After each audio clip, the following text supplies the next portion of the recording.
Hola a todos, muy bienvenidos a un nuevo episodio de Final Girls Podcast. Espero que sea su podcast favorito de cine de terror y si no lo es, bueno, no sé. Que bueno, estamos reunidas nuevamente online porque bueno, todavía COVID, todavía pandemia. Y en este episodio somos 4, creo que bueno, es el primer episodio que somos 4. Como siempre, bueno, mi nombre es Florencia Orsetti o Lunática. Conmigo está Rocío. ¿Cómo andás, Ro? Hola, ¿qué tal? Volví. Bienvenida a la Argentina. Volví, chicas, volví y traje el frío bahiense acá en el sur. Llueve, falta que caiga agua nieve y estamos ya en octubre. O sea, una locura total. Debe ser todo parte de de este caos que estamos viviendo de pandemia. Está todo terrible. Bueno, también obvio, Fio y Sofi están presentes. Estamos las 4 acá para hacer un capítulo de un tema bastante particular, como lo es la demencia, podemos definirlo. Sí, no sé cómo lo definirían ustedes. Muy acorde a todo lo que estamos viviendo en estas épocas. Como para meterle un poquito más de onda. Sí, porque encima son... Sí, venimos con una racha. Sí, son dos... bueno, ya habíamos hablado cuando hicimos el de Weekend Goes Wrong. Acá también está un poco el tema de quizás el espacio, o sea, de la casa, ¿no? De cómo, no sé, bueno, en las dos pelis está el tema de que se sufre dentro de una casa. Muy pandemia, me parece. Sí, digamos, la diferencia, este capítulo creo que va a estar caracterizado por películas donde el miedo, digamos, o las situaciones propias del género de terror están justificadas en que sus protagonistas son personas viejitas, adultos mayores o como se le diga hoy en día. Entonces podríamos llamarlo el capítulo de las abuelitas, ¿no? Las abuelas que se vuelven locas y nada, te dan un poco de miedo. Tipo como, ¿se acuerdan el video ese del meme del chico gamer jugando y le aparece la abuela detrás? Que le dice, abuela, abuela, me va a matar, ¿no? Y la abuela aparece y el chico, claro, encima bien esto podría haber sido una escena sacada de las películas que vamos a hablar hoy porque sale de la oscuridad la abuela, y el chico iluminado solo por la pantalla del, no sé, LOL, no sé qué juego juegan ahora los chicos. Bueno, pero esas son nuestras protagonistas del día, las abuelitas. Perdón, yo sumo además de las abuelas, las madres y las hijas. Todo es un círculo. Pero bueno, no dan tanto miedo. Cuando te aparece no dan tanto miedo, pero vaya que son protagonistas también. Sí, tal cual. Sí, no, es que yo creo que, a ver, en ambas pelis, más allá de que son distintas, son que quizás hasta el tono de las pelis todo es distinto, me parece que está ese tema de lo que debe ser convivir con una persona senil, o sea, está bien tratado. Yo tengo una amiga que está conviviendo con la abuela ahora en cuarentena y me cuenta cada historia que la mandé a ver una de estas películas y me dijo que sí. O sea, que es eso que muestra es lo que ella vive a diario, obviamente sin la parte sobrenatural, ¿no? Pero bueno, también lo que tienen de bueno estas pelis es que son ambiguas casi en todo momento, bueno, hasta el clímax, ¿no? Pero manejan bien la ambigüedad de qué está pasando con la señora en esta parte. Bueno, basta de suspenso, digamos cuáles son las películas. Bueno, vamos a hablar por un lado de The Taking of Deborah Logan, que se estrenó en 2014, está dirigida por Adam Robitel, que... No, ¿qué otra peli? O sea, no hizo ninguna peli. Ah, sí, hizo una de las de Insidious, él. Pasa que hay tantas Insidious que... ¿De la buena o la mala? No, Insidious, la que se llama The Last Key. O sea, debe la ser mala. Una de las últimas que sacaron. Sí, una de las malas. Y la segunda peli del día, que es un estreno relativamente reciente, porque es de este año, que es Relic, de Natalie Erica James. Es una película australiana, muy heredera de Babadook en algunas cosas. Y bueno, uno de los datos es que está producida por Jake Gyllenhaal y por los hermanos Russo. La hermana de Jake Gyllenhaal, ¿cómo se llamaba? Maggie. Sí. ¿No les da medio que va a ser como una abuelita de las películas, como una abuelita del terror? Por la cara. Como que ya tiene no, pero ya tiene como una postura media como jorobadita. Y yo, no sé. Sí, siempre fue medio una joven vieja, o sea, siempre tuvo como cara de viejita siendo muy joven. ¿Vieron? Vamos, mira, marquen este episodio dentro de 40 años la castean para The Relic parte 2. Volviendo al capítulo de hoy, bueno, vamos a arrancar, si no me equivoco, por The Taking of Deborah Logan.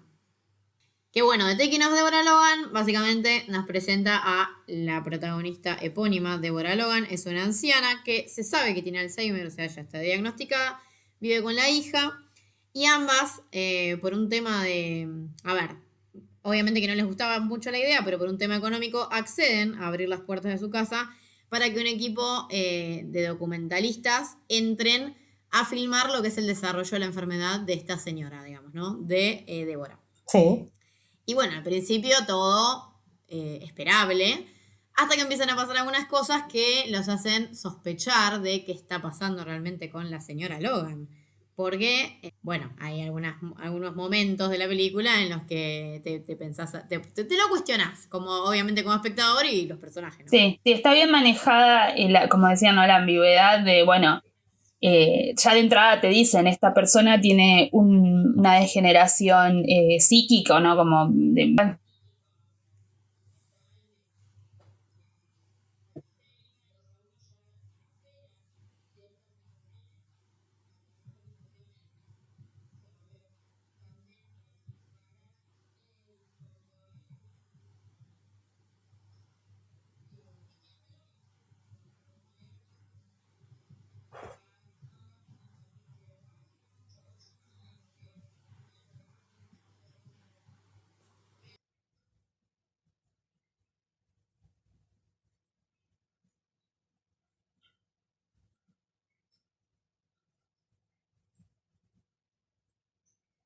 personaje. De alguna manera ya te está diciendo que se supone que va a haber cierta mirada cientificista o cierta mirada diseccionadora, se podría decir, sobre la situación mental de la mujer, que se va a contraponer mucho más fuerte cuando empieza a aparecer justamente lo opuesto, que es lo supernatural. Sí, yo esta peli cuando la vi, que, a ver, es de 2014, ya tiene unos años, tampoco es vieja, ¿no? Pero no, igual aparte tiene una escena como muy heavy y todo el mundo la recuerda por esa escena, ¿o no?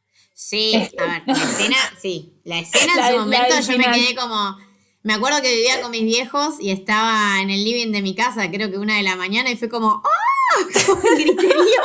Sí, es que son esas cosas que se te graban en el cerebro, tipo, no lo puedes desver. Tal cual, como la exorcista, ¿no? Como bajando la escalera y después viene Deborah Logan con... Bueno, la escena. Exacto. Las que la vieron saben de qué escena hablamos. Sí, me encantaría. Que estaría bueno no mencionarla porque no es necesaria para el análisis.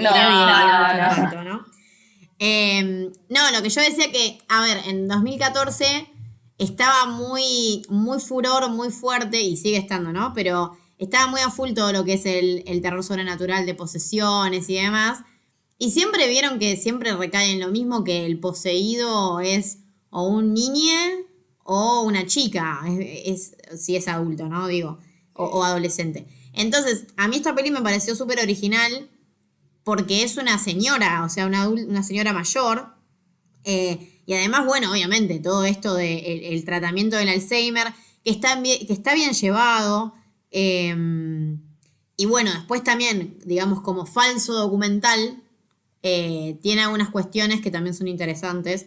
Que bueno, que también el cine de falso documental hoy en día, o sea, en esa época estaba llena de pelis, o sea, es como que supo diferenciarse en su momento y sigue siendo una peli. Sí, incluso, ponele, capaz que ya como que me estoy reyendo algo que tiene más que ver con la trama, pero me parece que está justificado que sea un documental o una especie de found footage, porque, bueno, por ahí después lo comentamos más en profundidad, pero la peli tiene todo como un planteo muy interesante en cuanto a la privacidad y que nosotros la estamos invadiendo a Deborah Logan, y la crew de filmación, y Deborah Logan, bueno, con su trabajo, que seguro podamos hablar de eso, y el hecho de que se esté todo filmando como en cámara en mano y esta cuestión de del found footage, siento que va un poco con esto de invasión de la privacidad, como que me parece que está bien que sea así y no de otra manera la película, digamos. Sí, tal cual. Sí, para mí, yo estoy de acuerdo y justifica un montón el tema del falso documental y lo que hablamos respecto a las casas. Es el meterse a una casa. O sea, es esta gente que se mete en la casa de esta persona y de hecho tiene todo un proceso interesante de documental muy bueno porque hay todo como una especie de acercamiento al personaje de ella que primero se lo graba de lejos, después, bueno, se va acercando. Es como que la cámara también se va a hacer. Es como que realmente tiene bien pensado el proceso de generación del falso documental. Con respecto a la confianza, al estar con la gente. Es como que está muy bien pensado en ese sentido. Es interesante esta ambigüedad que venimos hablando, que es constante de la enfermedad neurodegenerativa con la verdad, lo real y lo irreal. O sea, qué es generado por el cerebro y qué no. Porque tienden a decir, bueno, no pasa nada. A ver, está loca. Esto iba a pasar. Esa vueltita de tuerca, digamos, esa característica del personaje es lo que dice Flor, que estoy súper de acuerdo, que la hace recontra original dentro de todo lo que salió a nivel posesión y footage y falso documental. Es como que está más justificado, me parece. Sí, además, yo lo que noté, la peli también me parece que, o sea, maneja bien la ambigüedad, pero también maneja bien, o sea, hay como un suspense de fondo de cuando ellos empiezan a dar cuenta que tipo, bueno, no es esta señora, le pasa algo. Cuando se descubre todo, digamos, lo del ritual y que ella puede llegar a estar poseída y demás. Lo del asesino. Sí, lo del asesino, que para mí también meten bien... el archivo. Sí, no, el pero archivo también... del asesino. Tal cual, pero está bien puesto, me parece, el trasfondo nativo americano, que también mencionan que hubo un caso parecido en África, como que le da un misticismo, incluso hasta creíble. Es como que, yo siento que es una peli que tiene también, o sea, parece re sencilla, pero la pensaron bien la estructura y pensaron bien no sé, la credibilidad de todo, ¿no? Es como que vos lo sentís como un documental, pero también lo sentís como una buena peli de sobrenatural. Sí, aparte también juega con el imprevisto todo el tiempo. O sea, todo el tiempo está realmente pensando algo. Que bueno, que esto también es muy propio de tipo de enfermedad neurodegenerativa. O sea, en un momento está quieta la persona haciendo algo normal y después se va. Entonces es como muy interesante también que eso está presente y genera una cosa de sí, que te termina dando más miedo que otra cosa, porque decís como, no sabes para dónde va a disparar. Sí, es que todas esas cosas como la pérdida de la memoria y eso es como el dicho ese de que no hay que dejar una silla a la noche fuera de la mesa porque es como que estás invitando a alguien a entrar, es como, sí, como siempre las mentes más vulnerables tienen como más facilidad de ser poseídas, pues también en las películas, ¿no? Por cosas. Como que hay un espacio Te digo ahí que no duermo, ¿eh? Si vuelvo a ver, no duermo ahora, si veo una silla corrida, la puta madre. Chicas, mi gata corre sillas todo el tiempo, o sea. Vos ahora, Rocío, que vas a tener una mesa muy grande, guardá las sillas abajo de la mesa. Ay, a mí, cuando yo era chica, en mi barrio me dijeron que si se abría la puerta, vieron que a veces uno está en una habitación o en donde sea y la puerta se abre sola, se empieza a abrir, que vos tenías que decir, no te dejo entrar y cerrar. Tipo, como que alguien que estaba queriendo entrar a tu casa, alguien, siempre malo, porque nunca alguien bueno que te va a ayudar, no sé, no, siempre es alguien para matarte. Pero yo quiero retomar lo que decía Sofi y continuó después Rocío, que me parece súper interesante y que también está en la película, en la próxima película que es Relic, el tema de la privacidad. También el personaje de Débora, que es el personaje de la mujer mayor que es el objeto de estudio, podríamos decir, de la película. El tema de la privacidad no es solamente invadir su casa, sino de alguna manera invadir su mente, porque lo que ellos quieren hacer es justamente eso, estudiarla. Y es un paralelo interesante porque también es lo que la enfermedad de alguna manera plantea que hace, ¿no? Como la idea de que se te va inundando a poco ciertos conectores. Bueno, yo no mucho de ciencia del Alzheimer, no sé, pero bueno, como es progresivo, ¿no? Y está bueno cómo está todo medio conectado en cuanto a, de alguna manera, el espacio, que ese es como el eje del capítulo que habíamos, cuando hablamos y nos sentamos a pensar qué películas, por esto está pensadísimo, qué películas vamos a analizar. Hablábamos de cómo está bueno que en ambas películas proponen que el espacio sea una especie de manifiesto o extensión de lo interior de los personajes. Por ahí en Relic está mucho más trabajado. Esa metáfora es toda la película, básicamente. Exacto. Y en Deborah Logan está más en el primer acto, en cómo muestra la casa, que Sí. está llena de roperos, con todo amontonado, con cuartos con cosas viejas. Y también está muy buena ese momento que él entra a un cuarto que está todo, hay un montón de cosas que están tapadas por sábanas, uno de los que filman. Y bueno, de nuevo, es como recuerdos o cosas a las que uno no está teniendo acceso, ¿no? Porque, nada, no, es como muy visual la metáfora, digamos. Si estamos pensando en la casa como la mente, hay como sectores de la mente que están como más a resguardo o que uno no accede tan fácil o que no invita a cualquiera, como, no sé, los áticos, los sótanos.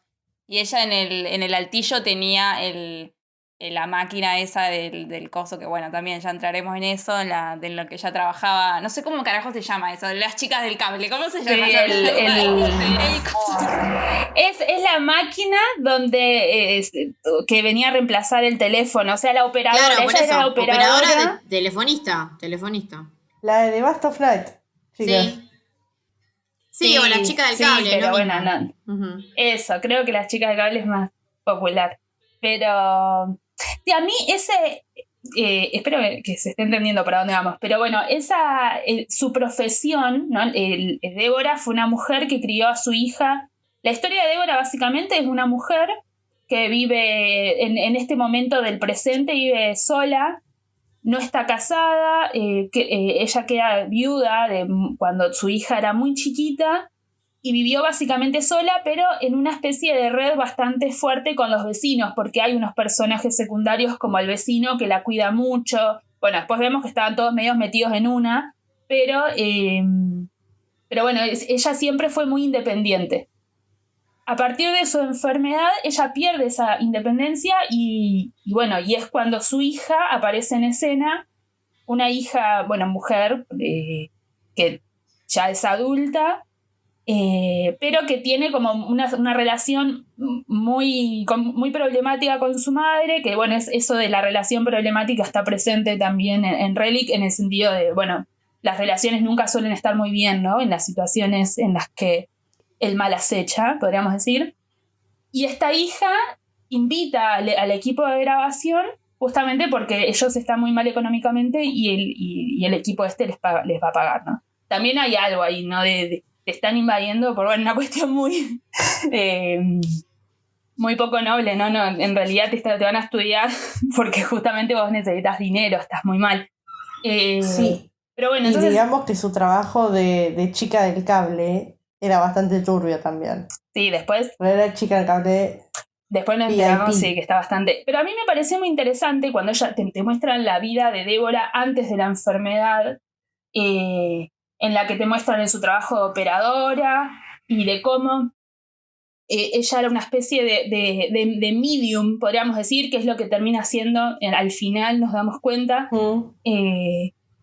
porque a vos necesitas comunicarte con alguien, ella te comunica, ¿no? Es esa persona. Y el tema de la conexión, que está muy ligada. A mí eso me pareció que estaba muy interesante hasta que al final me pareció muy simbólico, porque, digamos, te lo presentaban como eso, el trabajo de ella, y vos decías, puede estar, ¿no? Como conectado con el tema de justamente una enfermedad neurológica que de alguna manera tiene que ver con eso, conexiones. Sí, el final... Al final lo hacen, lo hacen casi al final de la película. Y nada, ahí ya es como que pierdo el interés porque lo hacen súper obvio.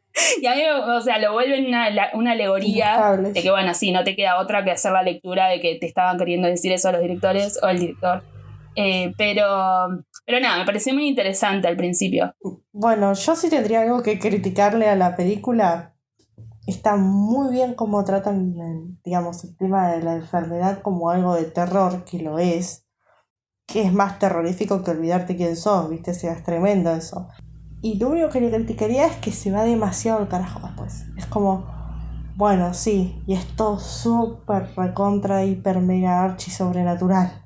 al final. Entonces es como que eso me pareció como muy extremo porque me parecía demasiado interesante lo que estaba construyendo en un principio y en una mitad, como para después irse tan al carajo. Es que para mí es, o sea, en ese aspecto yo lo que sentí es que Relic y The Taking of Deborah Logan son opuestas, porque ahora vamos a hablar de Relic, pero The Taking, a ver, construye bien la ambigüedad, todo, pero al final es como que todo el tipo, todas las metáforas todo lo que habla de justamente del Alzheimer, la senilidad, la demencia, al final termina siendo una buena película de terror sobrenatural. El final es bastante más visto, diría, al lado de todo lo demás. En cambio, Relic no. Relic como que creo que tiene un final que invita a reflexionar, que hasta incluso capaz cala un poco más hondo a nivel emocional. Esta peli, al final, da todo por el terror, por lo sobrenatural. Sí, me parece vago el final, digamos. Vago en contraposición a todo lo que logra construir en un principio, como... Y bueno, termina así, a las piñas. Bueno, es la propuesta, creo yo. La película hasta la mitad, como decía Flor, es una película en la que uno está yendo y viniendo en los vaivenes mentales de Débora para ver si, bueno, es una mujer que realmente está ya al borde de la locura o la demencia, o está pasando algo. Ya después la segunda mitad es, bueno, no, está pasando algo. O sea, hay algo que es externo. Pero de todas maneras sigue teniendo un trabajo, creo, simbólico bastante interesante. Sí. Tienen, Sí, es lo que decía yo, que a mí me parecía que justamente la película, el trabajo simbólico no es que no lo tenga, Sí. pero el tercer acto no esconde que, o sea, decanta directamente por un terror, entre comillas, quizás menos pretencioso, menos metafórico. Es más, que es al revés de Relic, porque Relic, el tercer acto, es súper surrealista y súper simbólico. Y sí, porque esto es pre-hereditario y Relic es post-hereditario, de todos están queriendo ser de Baba. Claro, terror elevado, como le dicen. No, pero a ver, no, paren. Voy a defender a Relic en una sola cuestión. Relic es digna hija de Babadook, no de Hereditary. sí, o sea, no está tan buena. Claro, por eso es como... pero Digna hija. O sea, Babadook para mí son palabras Sí. mayores y es todo lo que está bien, pero está buenísima igual Relic, sí. Yo estoy de acuerdo con Flor de que son palabras mayores, Babadook. Sí, re. Vayan a escuchar nuestro episodio de Babadook, que fue un gran episodio, y es creo que el 4, 3, por ahí, ¿no? No estoy muy errada. Chicas, ya no sé cuántos episodios vamos, la verdad. Ah, Ya el 13 está 13. publicado, eso es un número crucial. No, el 13. 14. Ordenémonos de vuelta. Yo quiero eso, como rescatar que es una película que tiene un montón de símbolos que están muy buenos. Usan mucho el tema de la serpiente y la idea de muda todo el tiempo, que también de vuelta en Relic también está presente, no como una serpiente, pero sí la idea de querer sacarse encima cierto estado del cuerpo, ¿no? Supongo que, bueno, puede estar ligado al tema de la vejez. Hay varios momentos de mutilación del cuerpo, de la idea de muda, la idea de sacarse encima cierta piel, que bueno, uno la puede ligar de vuelta, puede o no, es simbólico y está atado a la interpretación de cada uno y eso está bueno, pero la idea por ahí de sacarse encima esa piel, ese rechazo a la vejez es como, bueno, muy propio también de que sean personajes femeninos, que por lo general la mujer tiene, ¿no?, ligado a un peso mucho más grande. De hecho, la figura masculina en Débora, creo que directamente en Relic, es casi que no aparecen, y cuando aparecen es como nada, lo menos. Pero en Débora, Logan, el equipo de grabación tiene, el camarógrafo es un personaje masculino. Creo que es el único, aparte del aliado de Débora, digamos, en este ritual del mal. Y bueno, ni hablar de que el patriarca está muerto, ¿no? La ausencia del padre. Pero el personaje del hombre está todo el tiempo, digamos, muy, muy discutido. De hecho, cuando llegan a la casa, ella a él le da la habitación más horrible del lugar y le dice dormir en el piso. Mientras que a la otra chica, digamos, del equipo de filmación le da una cama muy linda, digamos, como que el personaje del hombre también es el que el camarógrafo, ¿no? Que bueno, que de alguna manera el hecho de que sea el camarógrafo el que ve, es de los primeros que empieza a decir, che, acá está pasando algo, o sea, tipo agarrar un crucifijo, ¿no? Como a darse cuenta, porque los demás es como, no, bueno, tenés que bancar porque ya está muy mal, no es la enfermedad, no, pero acá está pasando algo más que Alzheimer, o sea, acá hay no sé, el exorcista. Que bueno, también para mí tiene que ver con eso, ¿no? Como que los personajes femeninos están mucho más, de alguna manera, aliados, creo, de alguna manera, no podríamos decir, pero también en esa alianza puede ser que se contaminen también, como que no significa que van a tener las cosas más claras. Que de hecho para mí es lo que pasa con este personaje masculino, que ve un poco más que las demás. Y otra cuestión que también me parece que está ligada a este personaje y a la idea de documental y a la idea de producción cinematográfica, que es algo que de alguna manera se está exponiendo porque ellos están haciendo una película, que nosotros, por lo menos al principio, todo lo que vemos de Débora, que nos hace mucho ruido y que empieza a invitar a la idea de algo sobrenatural, es a través de cámaras. Es con una grabación de ella a la noche. Ponen muchas cámaras ocultas en la casa, estratégicamente como para poder ver a la noche lo que hace. Entonces como que durante el día sea más o menos normal y a la noche vos ves, de vuelta al otro día vos ves esas cámaras, esas grabaciones y la ves hacer cosas raras, como por ejemplo que salte y no veas la acción de saltar y ya enseguida aparezca arriba de una mesa, o una persona está instalando la cámara y vos ves cómo se acerca de atrás Débora y después desaparece. Como que hay muchas situaciones de esas, todas a través de la cámara, que también es interesante porque de alguna manera ellos no ven, pero las cámaras sí, que es lo que, bueno, es toda esta idea de cómo cuando el cine empieza y y se dice que la cámara justamente tiene un destino documental, de ver la realidad como realmente es, objetivamente. ¿El cinema verité? Claro, o sea, la idea, ¿no?, de los Lumière. Que la única, digamos, que la cámara es un objeto que ve la verdad, que no tiene, digamos, que no tiene un punto de vista, que el punto de vista se lo da quien toma la cámara, pero que la cámara es la que realmente registra la realidad tal cual es. Claro, es una mirada positivista del cine que justamente claro. en la mitad de la película se va a caer, como se cae digamos, la mirada positivista de todos los personajes, porque de los médicos, de todos, porque es cuando empezamos a ver que en realidad está tomada por una realidad paranormal, que es justamente lo opuesto a todo lo anterior, a la mirada más científica. Que bueno, me parece, además, cuando yo lo vi me acuerdo que decía, bueno, pero estará editado, como que el hecho de que también sea una grabación sigue aportando a la ambigüedad de decir, bueno, no sé, capaz que puede ser que haya un corte en el medio, ¿no? Como que uno puede manipular eso. Pero me parece que eso está bueno, que está bueno como digamos, en esa propuesta. Es lo que la hace más única en comparación, digamos, cuando la comparamos con Relic, porque Relic no trabaja específicamente este tema de documental.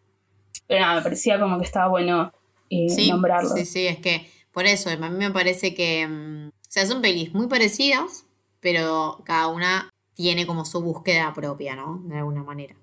Y también, bueno, responden capaz a momentos distintos del cine de terror, porque más allá de que son pelis recontra media contemporáneas y, bueno, o sea, hay poca diferencia de años, es cierto que quizás hoy en día, si vos decís, bueno, hago una peli de terror para reflexionar sobre el Alzheimer y, no sé, justamente esto, la senilidad y demás, capaz hoy en día, bueno, se buscan otros diálogos, sobre todo en el cine que es para el circuito de festivales, ¿no? Porque estas dos películas, ninguna de las dos está pensada para las salas gigantes y eso. Sí, tal cual. No, pero funcionan muy bien las dos, Va, a mi entender. Sí, es que para mí, a mí The Taking of Deborah Logan en su momento me la voló y Relic también. Relic me dejó pensando, la vi con un amigo y después de terminarla hablamos como una hora de la película. Sí.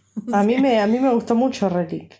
Además te hacen también, digamos, charlar de este tema porque uno termina no hablando no solo de la película, sino hasta puedes terminar hablando de temas que tienen que ver con la vejez y la representación de los adultos mayores y demás, pero no son como que se ponen a reflexionar de una manera obvia ni hacer una crítica o lo que sea, digamos, sobre... Me hizo acordar mucho a la visita, que la de los abuelitos. La de Shyamalan. Sí. Exacto, sí. Que bueno, bien podría estar también en este doblete, pero bueno, que seguramente en algún otro momento la retomaremos porque está muy buena. Pero bueno, también, ¿no? Como esa idea de vejez, pero muy siniestra y ambigua de no saber, bueno, ¿es normal, ¿no?, que actúen de esta manera o es lo esperable? También la vejez tiene eso de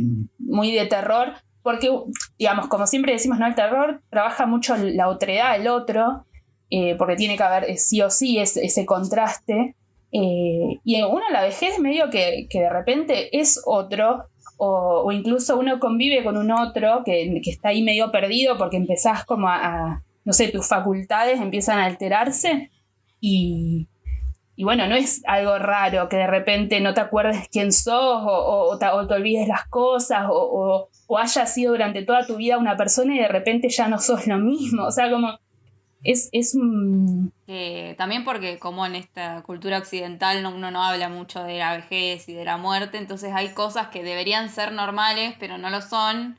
Y bueno, en Relic hay mucho de la inversión de como del padre, como del hijo como cuidador del padre y como la señora anciana como en situaciones muy en la que por lo general están los hijos, y esa subversión resulta como re atemorizante y en realidad no. Sí, pero es verdad que una película por ahí oriental suele representar, a ver digamos, la persona adulta vieja, digamos, al anciano lo suele representar como alguien más, una fuente de sabiduría, y la occidental por ahí no, es más, bueno, de como una carga o como algo medio negativo. Bueno, hay como mucho va por ahí.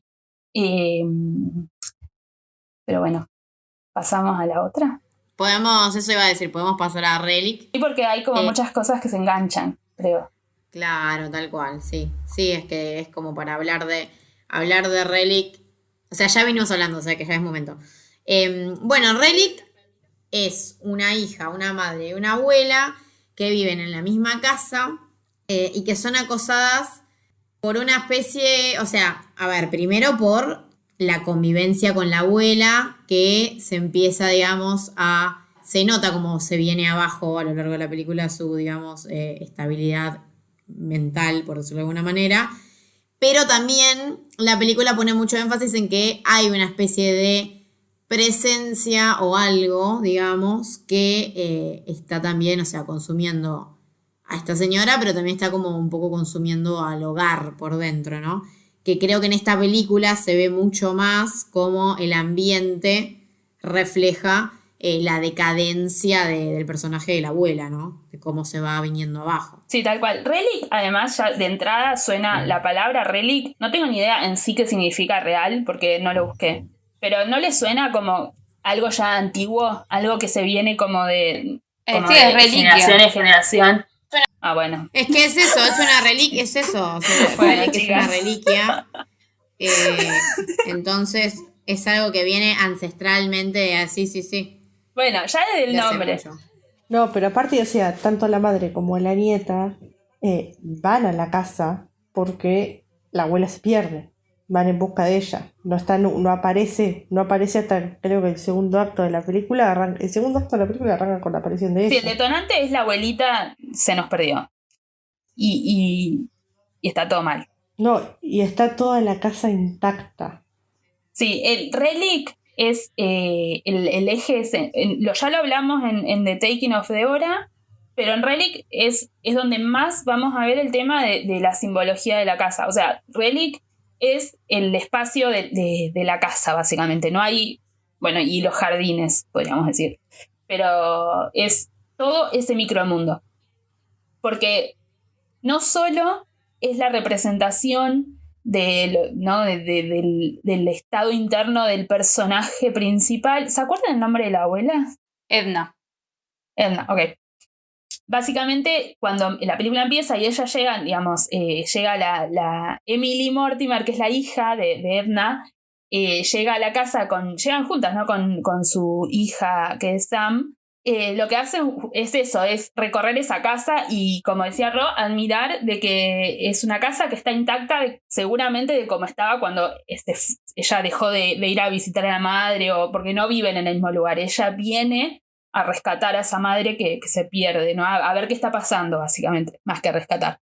Y con intenciones de llevarla a otra casa de cuidado de ancianos, sacarla de ese micromundo y llevarla, que no, justamente en la película ese va a ser de alguna manera el conflicto entre otros, que es la defensa, esa casa no va a querer que se vayan, porque hay una especie de simbiosis. Sí. No, pero aparte hay algo, Edna, que es, esta es mi casa, esta es mi vida, y acá no se mete nadie. Porque de hecho hay un momento en donde Renita dice, bueno, abuela, yo, la verdad es que nada, me vengo a vivir con vos. Y la abuela la saca carpiendo como una campeona, ¿viste? No, como que sucede eso también, te da invasión del espacio, de decir, bueno, en la casa pasa esto, y es como que ellas no encuentran las cosas, o cuando las encuentran no las entienden. O sea, la casa está extremadamente bien pensada. Cómo se agranda, se achica. Y además, Sí. en el tercer acto, o sea, está muy bien hecho para mí o sea, el traspaso es como que casi que no te das cuenta cuando la casa se vuelve un laberinto. O sea, te das cuenta que la casa es un laberinto en el tercer acto justamente, cuando ya está, o sea, cuando ya estás ahí. Es como que las dimensiones que gana la casa. O sea, ¿se dieron cuenta de eso? Los pasillos interminables. Sí, incluso antes de que hay lleguemos habitaciones que son al momento ese en el que se convierte en un maze, igual desde el principio de la película la casa es como que está contada rara. Yo primero como que decía, está re mal contada esta casa, como que no entendía, y después nada, me di cuenta que en realidad estaba mal contada a propósito, digamos. Como que Por desde eso, el principio no eso entendés bien qué cuarto desemboca en dónde, ni qué, como... Sí. Por eso digo que para mí está bien pensado, porque vos al principio decís, bueno, qué sé yo, capaz, vos, a ver, mentalmente quizás cuando ves una peli no te armás el plano de la casa, pero acá te lo terminás armando y encima cuando ya se volvió un laberinto, porque es eso, es un laberinto, es como que ya estás metido ahí y decís, che, ¿qué carajo? ¿Qué está pasando en esta película? O sea, para mí está muy bien hecha la transición. Sí. Es que la película es eso, es como la supervivencia o como el conflicto es causado, podríamos decir de alguna manera, por la situación, pero también por el espacio. Entonces todo se vuelve muy simbiótico y todo sucede ahí.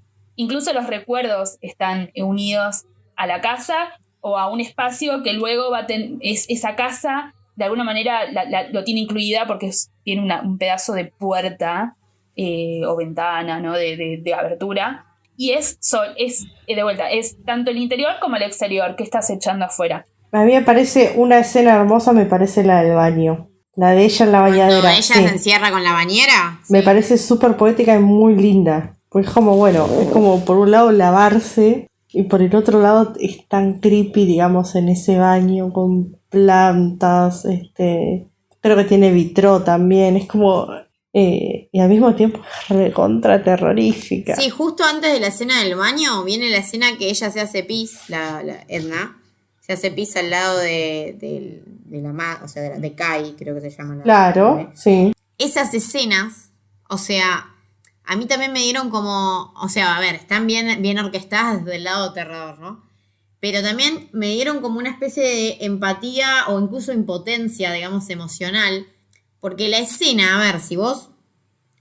a ver, es perturbador, ¿no? Obviamente la ejecución, todo, pero en sí, que la señora venga y se haga pis y todo eso, es como que, o sea, debe ser lo que debe ser no sé, la agonía, por decirlo exageradamente, de convivir con una persona así. Porque la escena del baño también, es como que, si vos pensás la escena del baño, desde el punto de vista de la madre, que quiere entrar y no puede, y la vieja está adentro, es como re posible, ¿entendés? Si vivís con una persona senil, que pase eso. Sí. Eso, que se haga pis, todo eso. Y bueno, cuando yo hablé esta película con mi amiga que vive con la abuela, que está así, Como que me cayeron 500 millones de fichas y dije, qué terrible todo esto. Sí, pasa, claro, sí. Digamos, no es lo ideal, lo que pasa es que, bueno, supongo que, no sé, culturalmente también es... No, bueno, el momento ese que se hace pis, que encima es como bueno, hacerse pis es como una pérdida de control absoluta. Sí. Y es una más de esas escenas en la que hay esto como un cambio de rol de entre padre e hijo, junto con la otra escena cuando ella le pide a la hija que se fije abajo de la cama si hay algo. Sí.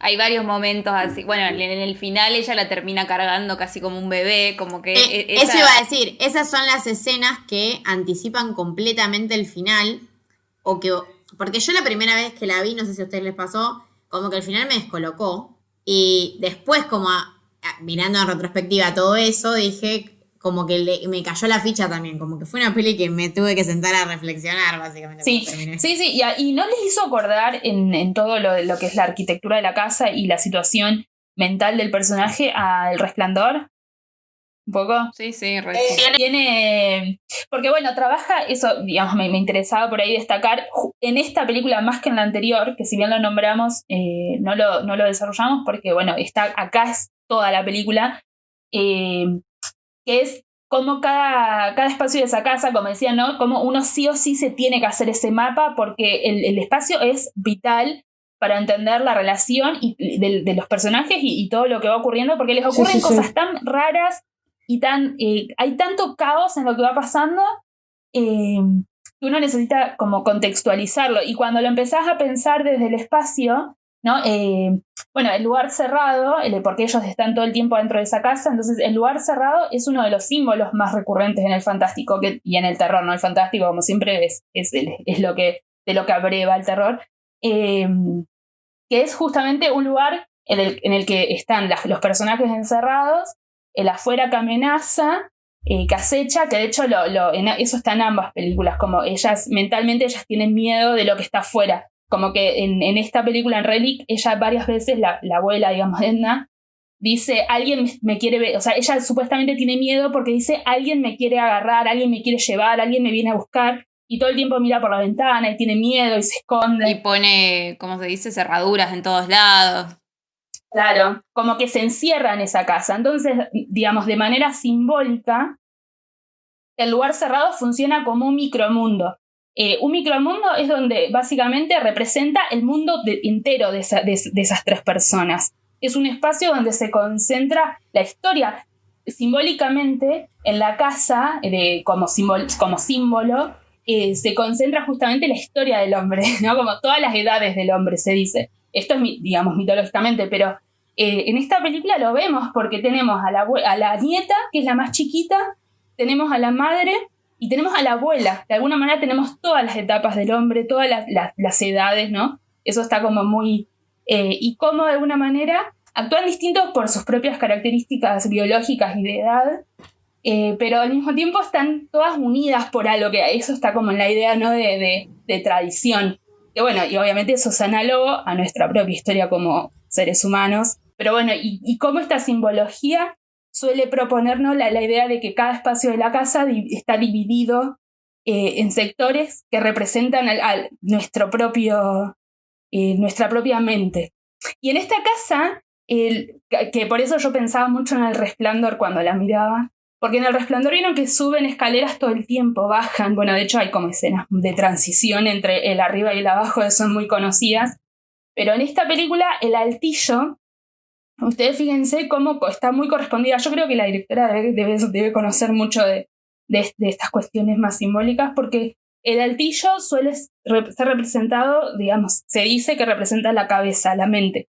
La planta por ahí principal ¿cómo sería? Cuando la planta baja. Sí, el hall. Claro, el living, bueno, toda la parte, digamos, de ahí es la vida cotidiana, es el día a día, lo que uno por ahí muestra al mundo, ¿no? Como lo más, de alguna manera, sí, cotidiano sería la palabra. Y el sótano, o lo que está debajo, que en Deborah Logan era la cueva del final, digamos, como lo subterráneo, lo que está por debajo de la vida cotidiana y de la mente, es lo oscuro, ¿no? Lo sagrado, el deseo, todo eso que de alguna manera no solo queremos esconder o por ahí no exteriorizamos como más abiertamente. Sí, casi como que lo inconsciente incluso podría Claro, ser. sí. Como lo que tenés ahí Tal cual. trabado. Sí. Esto sí, en el terror específicamente, el sótano suele representar el descenso al infierno. Que bueno, es como, digamos, es que no solo es desde el punto de vista digamos, religioso, porque obviamente uno piensa en infierno y piensa bueno, el cielo, el infierno, Dios, el diablo, pero también es digamos, es lo iniciático del personaje, de alguna manera cuando tiene que empezar a luchar. Eso lo vemos en un montón de películas, igual en Psicosis. Psicosis es una película que también tiene el tema de la vejez y el tema de la demencia. En la casa de Halloween, cuando ella al final está luchando contra el mal, digamos, contra Michael Myers, también, digamos, está la parte de arriba de la casa, digamos, también tiene recovecos donde se esconde, digamos, la arquitectura de la casa también es importante para el carácter que Laurie le va a poner a la lucha contra el asesino. Entonces creo que esta película, si tengo que destacar algo como decir que tiene como un trabajo muy importante, es justamente en eso, en cómo la casa representa no solo a un personaje y su estado mental, sino el de tres, porque los tres personajes son muy importantes para la narración, no solo la abuela. Sí, no, es que no solo la abuela, porque sobre todo, a ver, en el final queda más que claro para mí que justamente yo creo que en la escena final se termina de entender, por ejemplo, toda esta cuestión de las manchas negras en la casa y de que cómo estaba este recuerdo reiterado del hombre que se cae y dejaba como la mancha en el piso y demás. Nada, que bueno, en la escena final me parece que sí, que se entiende todo, la relación familiar, todo eso también. No sé, yo a lo largo de la película sentí que quizás había un contraste más interesante entre la anciana, Emma, y la más joven, que se me fue el nombre de nuevo. Bueno, eso era algo que, algo ahí, sí. que yo les iba a preguntar qué les había parecido, porque yo había estado toda la película como, estaba muy atenta y había un montón de pequeños indicios que daban a pensar de que se estaba hablando de un salto de generación. Vieron que hay muchas enfermedades que saltan una generación. Sí, sí. Y está esto de que ella, bueno, no solo que se lleva mejor con la nieta, sino hay un montón de cosas como que le da el anillo de compromiso que Kay no pudo usar, que le enseñaba a tocar el piano a la nieta. Incluso físicamente son mucho más parecidas Edna y Sam que Emily Mortimer, que nada que ver, es morocha, de ojos marrones. E incluso cuando hablan del hombre de la cabaña original, de donde está la reliquia esa, que es la ventana esa que ellas tienen en la casa, que dicen que es el bisabuelo, el que se había muerto en esa casa, y dejan esto a pensar, bueno, en realidad no lo dejan a pensar, lo dicen, que era un hombre que medio que lo habían abandonado, ¿no? Que no lo habían cuidado bien. Y bueno, y este hombre específicamente dicen que era el bisabuelo, o sea, sería el abuelo de Edna, porque Emily Mortimer dice mi bisabuelo. Entonces de nuevo ahí había un salto de generación, o sea, era el bisabuelo, Edna y bueno, y ni hablar que Sam es la primera que se mete en el maze, aunque también es la primera que sale, porque cuando hacen el agujero es la primera que pasa. Pero había todo el tiempo como eso, como que yo estaba como, sí, esto va, no sé, como que en mi mente en el final, si bien obviamente es algo que le va a pasar a las tres, porque bueno, todos estamos en este hermoso sendero de la mortalidad, inescapable, pero había muchas como pistitas de que iba por ahí. Pasa que bueno, es que a mí me pasó lo mismo, porque por eso digo que yo sentí la dinámica abuela-nieta, digamos, más fuerte, pero me parece que la escena final, más allá de que se puede pensar como la enfermedad, que yo también me la veía venir como más lo mismo que vos, digamos, una cuestión así. Me parece que la parte final, que justamente está la manchita en Kay, que la ve esta Sam, para mí es como una especie de, como un recuerdo o una especie de foreshadowing, como vos en algún momento vas a tener que cuidar de tu mamá, una cosa así para mí es. ¿Cómo? O sea, no tenés que dejar que la abandonen como a bueno, el señor, o como está pasando con la abuela. Entonces, obviamente, es una metáfora clara para mí de la enfermedad genética, Alzheimer y demás, pero también es una metáfora de eso para mí, de cómo...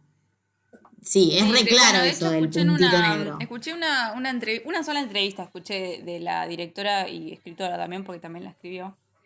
Eh, que bueno, si a alguien le interesa, el podcast se llama, era una entrevista en un podcast que se llama The Q&A with Jeff Goldsmith, está en inglés igual.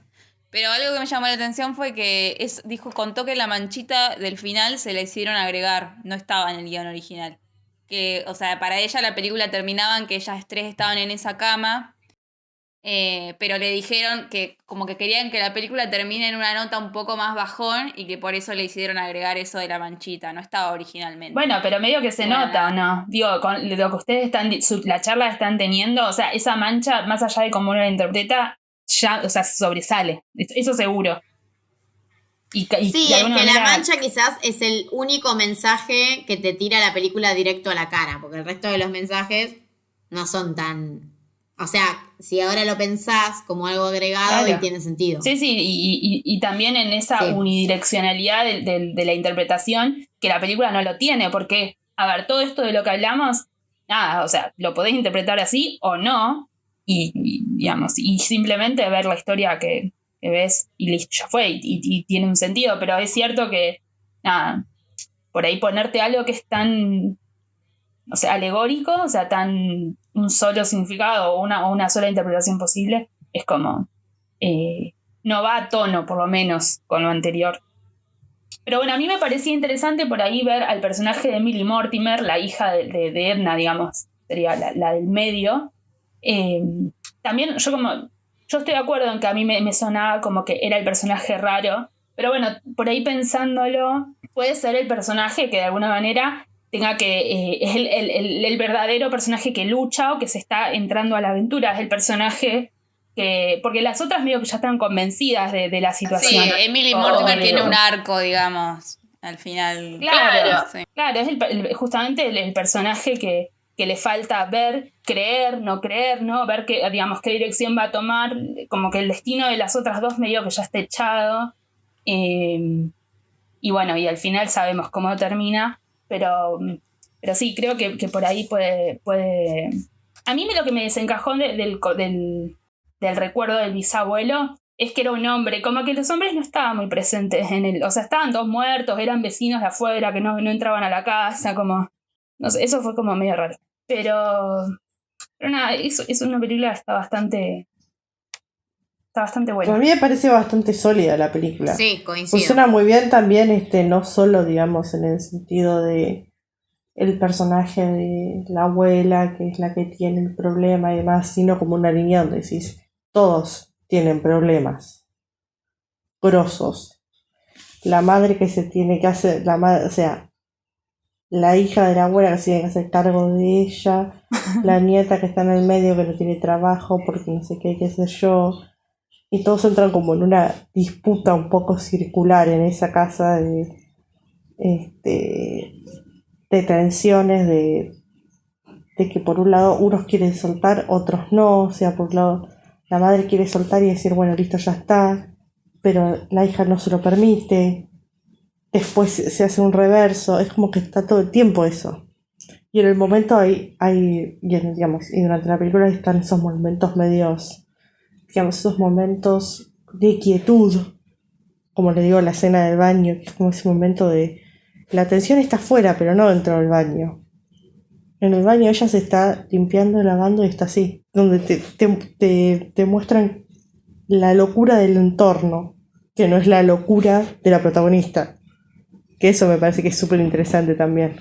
Sí, es como que ella va aceptando de alguna manera, creo. O sea, empieza muy incrédula o muy reacia a lo que le está tocando vivir, muy negadora de la realidad que tiene ante sus ojos, y es cuando de alguna manera se vuelve parte de esa casa y de esas relaciones, porque bueno, ella no vivía ahí. La hija de ella, o sea, la más chica de las tres, siempre estuvo muy dispuesta a, como de alguna manera, a ser parte de esa dinámica, pero a Emily Mortimer, digamos, le cuesta más. Y bueno, y es como que de a poco va como entrando en esa, básicamente, hasta que al final acepta totalmente su lugar en la tradición. locura.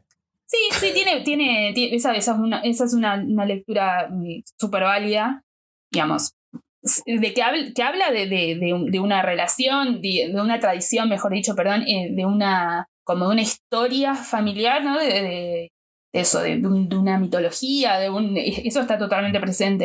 De hecho, bueno, descubrí que Relic es reliquia, por más obvio que sea. Está buena. Y está buenísima también todo el espacio. Ya me encanta. No me acuerdo qué.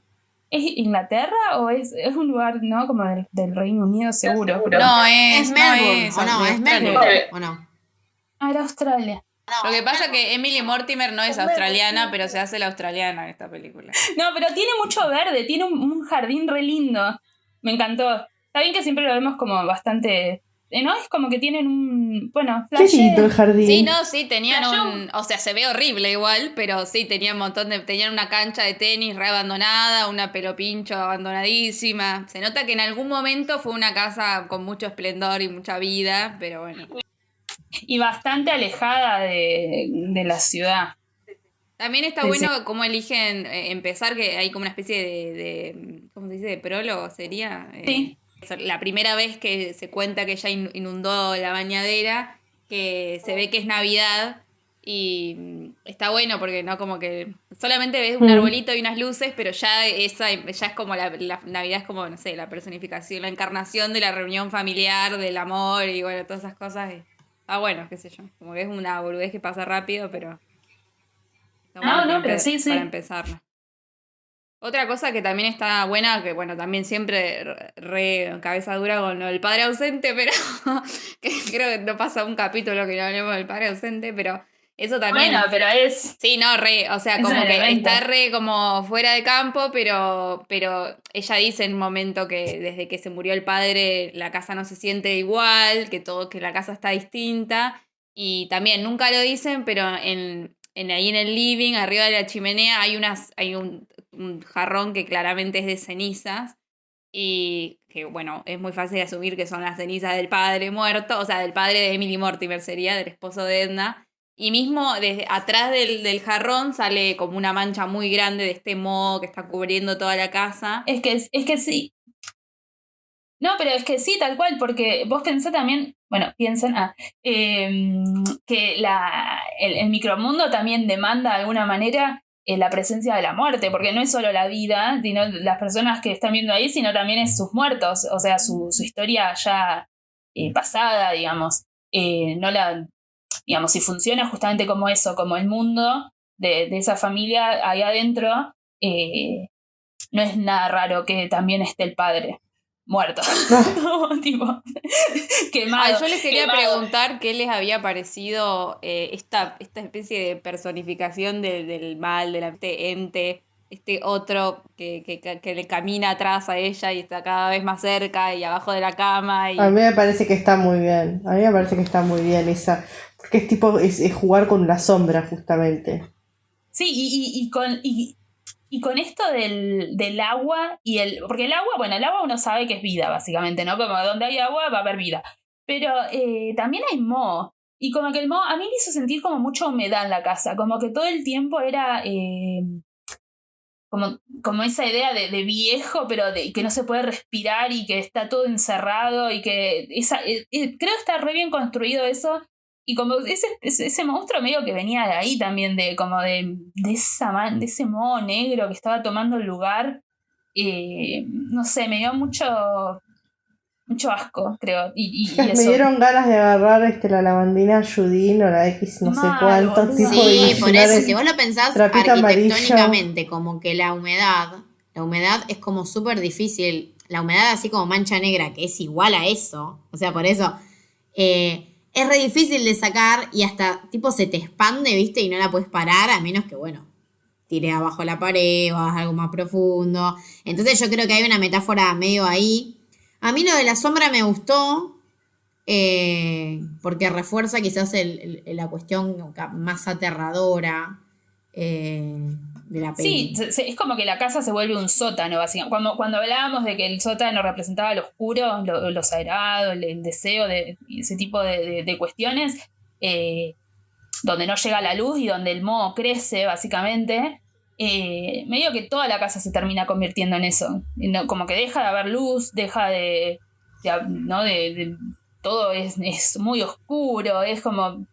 y es progresivo, eso, digamos, no empieza desde el comienzo en ese estado de la casa. Así que bueno, digamos, podríamos decir que pierden, que no logran pasar la prueba los personajes y y se entregan, digamos, a esta situación fantástica, horripilante. Sí, además para mí toda la cuestión esa de humedad, moho, parece como una infección, o sea, tiene la Sí, tal connotación de cual. enfermedad también. Va muy a tono porque ahora, digamos, en este mismo momento, bueno, no sé, vos, Ro, que no estás en La Plata, pero está lloviendo en este momento. Y está haciendo un frío. Sí, acá también está lloviendo, chicas. Está horrible, está espantoso, o sea. Está ¿Acá súper está húmedo. lloviendo ahora? Sí, boludo. A ver, Boluda, no, pero bueno. Estoy mirando el balcón, no está lloviendo, Fiorella. ¿En qué dimensión estás Sí. viviendo vos en este momento? Mirá, encima Sofía vive a 5 cuadras de mi casa. Mirá por la luz. La luz te va a mostrar el camino, Sofía. La luz te va a mostrar la verdad. Pero bueno. Bueno, me parece que podemos ir cerrando, ¿no? Como con las pelis Sí, de yo hoy. creo que hicimos un buen análisis paralelo. Sí, chicas, A ver. por favor, antes de que haga una locura y compre un encendedor que dice perreo. Los pido, por favor. Bueno, si es para hacer un fueguito, ¿no? El fuego purifica. Como en Débora Loan matan el mal, le prenden fuego. Sí, pero no funcionó. No funcionó porque quedó en el cuerpo de esa niña. Qué suerte. Qué suerte que esa niña quedó poseída por ese bicho, por ese persona. Porque, tipo, si esa nena sobrevivía, o sea, ese trauma no te lo robo, curó el querida. cáncer. ¿Qué? Le curó el cáncer. Sí, ¿a qué costo? Bueno, la alquimia igual del fuego representa un renacimiento. Nadie dice si renace lo bueno o lo malo. No, renació, pero a ver, ¿No? la cara de la nena de esas chicas es como el perro de los Simpson. A ver, renació el mal, no hay dudas. No, esto no hay dudas. Bueno, le podríamos pedir digamos, a todos los que nos escuchen y lleguen hasta el final de este episodio que nos cuenten alguna experiencia en casas de abuelos. O sea, me reinteresa como estas. Ay, Yo no sí, lo quiero sí. vivir, igual no lo puedo vivir porque mis abuelos, nada, ya murieron todos, pero por ahí que cuenten experiencias en las casas cuando los van a visitar, ¿no? Como, no sé, ahora en situación COVID, igual medio que nadie va a la casa de los abuelos mucho, pero por ahí, no sé, cuéntenos recuerdos de su niñez. No, o si tuvieron alguna experiencia paranormal dentro de una casa, por favor. No, bueno, no hay Con muchos los que abuelos. no hay muchos que estén en la casa de sus abuelos, pero sí hay muchos que volvieron a sus casas paternas, digamos. Y ahí siempre hay mucho recuerdo, mucha cosita, mucha reliquia familiar. Es verdad, es verdad. Mi mamá en mi casa ponía, ya no están más, pero en un momento tenía todos los portarretratos con las fotos esas en blanco y negro de los casamientos de sus padres, que son con esas, viste, que son como muy foto de película de terror. Y me acuerdo cuando alquilamos con mis compañeros del colegio, nos juntamos a ver Los Otros, que tiene toda esa onda de antiguo, en mi casa. Y cuando la película terminó y estaban todos del orto, porque la película está buenísima, y aparte teníamos 13 años, y todos para ir al baño tenían que pasar por la mesita donde estaban todas las fotos. Tipo, y todos veían esas fotos Esa es la primera película de terror que vi en mi vida. ¿Los Otros? Bueno, empezaste bien. Bueno, a mí me gusta mucho esa película. Sí, está buenísima. Así que voy a comprometer. A mí también me gusta gusta mucho esa peli. Está bueno porque el capítulo anterior era re tipo quédate en tu casa y este capítulo es, bueno, Uy. Rajá. ningún lugar es seguro. Bueno, es justamente para eso. Bueno, sí, que invitamos a la gente que deje sus... Obviamente estaría bueno escuchar las experiencias. Tenemos experiencias paranormales con que involucren abuelos, pero bueno, si no, no pasa nada. Sí, paranormales o incluso, por ejemplo, yo en un momento me quedaba en la casa de mi abuela y mi abuela vive en el campo y era otro silencio, otra oscuridad y bueno, obviamente que la flashé mal cuando era chica. Sí. Mis abuelos también tenían campo.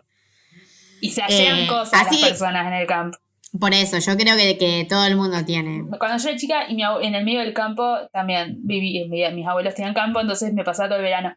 Y mi abuela rezaba mucho, y a mí me daba mucho miedo. La iconografía religiosa es muy del miedo, ¿o no? Como tipo las vírgenes, todo ahí.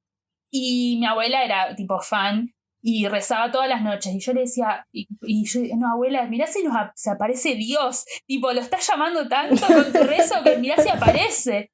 Claro, yo me quería morir. Y mi abuela me decía, no, Fiorella, Dios te da la paz para aceptar su presencia. Y yo, eso es como que, bueno, está bien, acepto entonces. Yo creo que nada, o sea, medio que si aparece un fantasma te da como cierta...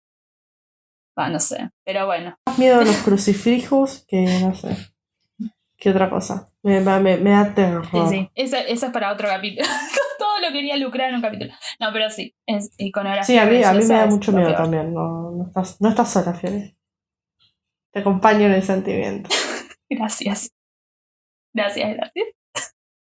Bueno, fue un placer, sobre todo hacer este capítulo en juventud y no en tercera edad. Juventud, divino tesoro. No nos abandones nunca, ¿no? Viviremos bajo el lema de vive rápido, muere joven. Yo muchos años más no voy a tirar.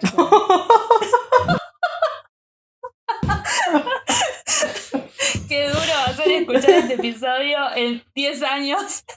Cuando... Si Sofía ya no está entre nosotros. Tipo, Sofía predijo, los Simpsons predijeron el fin de Sofía. No, bueno, es que ella prefiere así que cada uno. Igual yo creo que también prefiero así, ¿eh? Solísima con Fiorella compartiendo el Spotify en el geriátrico. Solísima. Ay, sí, chicas, vamos a hacer el meme ese de la viejita con el andador, tipo diciendo compartir el podcast en Spotify y la chica al lado que sigue, sí, grandma, ¿cómo es el meme ese? Che, Flor, ¿podrías hacer un shout out a tus otros podcasts? Porque Flor tiene otros podcasts. Tengo muchos podcasts, sí. Sí. Si les interesa, o sea, Final Girls es como mi casita, da igual. Pero la casita de la abuelita. La casita del horror, como en Los Simpsons, la casita del horror. Bueno, si les copa lo que es la traducción y no sé, quieren un podcast como más pensado para un chiste atrás del otro, pueden escuchar Tradusueltas, que hablamos de traducción, feminismo y de todo. Después hago SHD Radio, que hablamos de terror como en general, o sea, hablamos de gaming, hablamos de literatura, hablamos de muchas cosas. Y después también estoy en Malditos Games, que es un podcast gamer que ahora está saliendo en Flow, así que si tienen Flow pueden ver hasta por cámara. Tipo, muy cheto ese. Ah, mirá ese dato. Bueno, el de Tradusueltas también tiene video y tiene mucha referencia a los Simpsons. Sí, por eso, es un chiste atrás de otro o una referencia atrás de la otra. Bueno, entonces nos despedimos por ahora y el siguiente episodio esperamos que podamos grabar lo que tenemos en mente. No lo vamos a adelantar por las dudas, igual, por si no lo grabamos. No lo quemamos. No nos quemamos nosotros si no llegamos. Tal cual, no nos quemamos, pero bueno, si lo llegamos a grabar, si los astros se alinean y hacemos lo que tenemos que hacer, yo creo que va a ser uno de los episodios más anticipados. Va a estar buenísimo. Prometemos que no va a haber casas involucradas. Al menos no como tema. Claro, tal cual. Así que bueno, nos despedimos por ahora y nos vamos a escuchar en unas semanitas entonces. Adiós. Nos vemos. Chao.